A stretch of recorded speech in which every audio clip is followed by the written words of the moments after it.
திரிபுரவாசினம் கருணாமூர்த்தி ஸ்வரூபம் சர்வரோக தோஷ நிவாரணம் ஸ்ரீ சாயிநாதன் தரிசனம். ஓம் சாய்ராம். என் அன்பு குழந்தையே, இந்த நேரத்தில் உனக்கு மிகவும் நெருக்கமானவர்கள் உன்னை காட்டி கொடுத்தார்கள் என்பது உனக்கு நன்றாக தெரியும். அவர்களால் நீ நிறைய துன்பப்பட்டாய், எனக்கு நன்றாக தெரியும். ஆனால் நீ நினைத்து கொண்டிருக்கலாம், பாபா உனக்கு எல்லாம் தெரிந்திருந்தாலும் என்னை இப்படி துன்புறுத்துபவர்களை நீ இன்னும் பார்த்து கொண்டு இருக்கிறாய். அவர்கள் எந்த விதத்திலும் தண்டிக்கப்படுவதில்லை. நீ யோசித்து கொண்டு இருக்கலாம், நான் இப்படி பார்ப்பதன் பயன் என்ன? நான் ஏன் பார்த்து கொண்டிருக்கிறேன்? அவர்கள் ஏதாவது செய்து முன்னேறுகிறார்கள், ஆனால் அவர்கள் மட்டுமே அதை செய்கிறார்கள். அதாவது நடுவில் நீங்கள் மட்டும்தான் இருக்கிறீர்கள். அவை உங்களுக்கு வலியை ஏற்படுத்தக்கூடும். மேலும் அவைகளால் நீங்கள் பல தடைகள் சந்திக்க நேரிடலாம். ஒன்று சொல்லுங்கள் என் குழந்தையே, அவைகளால் நீங்கள் எவ்வளவு சிரமங்களை எதிர்கொண்டாலும், எத்தனை பிரச்சனைகளை எதிர்கொண்டாலும் நீங்கள் உங்களைப் போலவே முன்னேற வேண்டும். உங்கள் சொந்த மனதைரியம் உங்களிடம் இருக்க வேண்டும். எப்போதும் மகிழ்ச்சியாக இருக்க வேண்டும். அதேபோல் அவர்களுக்கு எதிராக திரும்புவது என்பது நீங்கள் அவர்களுடன் மீண்டும் வாதிட வேண்டும் என்று அர்த்தமில்லை. அவர்கள் சுய நினைவுக்கு வரும்படி உங்கள் வேலையை அமைதியாக செய்யுங்கள்.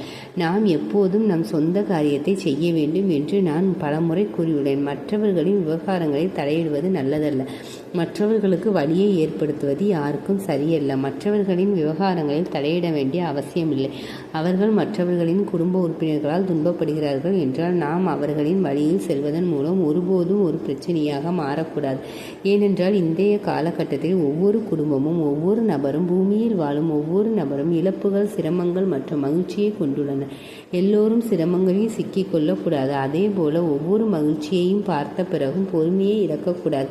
கடவுள் ஒருவரை எவ்வாறு ஆசீர்வதித்துள்ளார் என்பது மிகவும் முக்கியம். எனவே கடவுள் அவர்களுக்கு கொடுத்த வாழ்க்கையை அனைவரும் நிச்சயமாக வாழ வேண்டும். சமூகத்தில் நல்ல மரியாதை இருக்க வேண்டும். அது உங்கள் சொந்த மக்களாகவோ, உங்கள் நெருங்கிய நண்பர்களாகவோ, உங்களை சுற்றியுள்ள எவராகவோ இருக்கலாம். அல்லது அவர்கள் உங்களை பல வழிகளில் தடுக்கலாம். உங்கள் வேலையை சீராக செய்வதை தடுக்கலாம். அவை அனைத்திற்கும் கவனம் செலுத்த வேண்டாம் என்று நான் பலமுறை உங்களிடம் கூறியுள்ளேன். அப்படி அக்கறை கொள்வதை நிறுத்தினால் நீங்களே உங்களுக்கு தீங்கு விளைவிப்பீர்கள் என்று நீங்கள் நினைக்கவில்லையா? அவர்கள் என்ன செய்தாலும் வெற்றி பெறுவார்கள். நீங்கள் அங்கேயே நின்று அவர்களின் கேலிக்கு மத்தியில் துன்பப்பட்டால் நீங்கள் உங்கள் இலக்கை ஒருபோதும் அடைய மாட்டீர்கள். எனவே என் குழந்தையே, நான் உங்களுக்கு ஒரு விஷயத்தை சொல்கிறேன். யாருடைய வார்த்தைகளுக்கும் ஒருபோதும் கவனம் செலுத்தாதே. உங்கள் மனம் விரும்புவதை செய்யுங்கள். உங்கள் இலக்கை நோக்கி செல்லுங்கள். உங்களுக்கு ஒரு குறிக்கோள் இருப்பதாக எனக்கு தெரியும். நீங்கள் அந்த இலக்கை அடையும் வரை யார் உங்களை தொந்தரவு செய்வார்கள்? யாராவது உங்களை எவ்வளவு கேலி செய்ய முயற்சித்தாலும் அவர்களிடம் கவனம் செலுத்தாதீர்கள். நீங்கள் அவ்வாறு செய்யும்போது அவர்களின் எண்ணங்களுடன் நீங்கள் ஒருபோதும் முன்னேற முடியாது. அவர்கள் உங்களை கேலி செய்தால் நீங்கள் அங்கேயே நிறுத்தலாம். நீங்களும் அவர்களை விரும்புவீர்கள். அவர்கள் விரும்புவது அதுதான், இல்லையா குழந்தை? அவர்கள் உங்கள் மனதை எதுவாக இருந்தாலும் துன்பப்படுத்துபவர்கள் உங்கள் இலக்கை உடைய ஒருபோதும் அனுமதிக்க மாட்டார்கள்.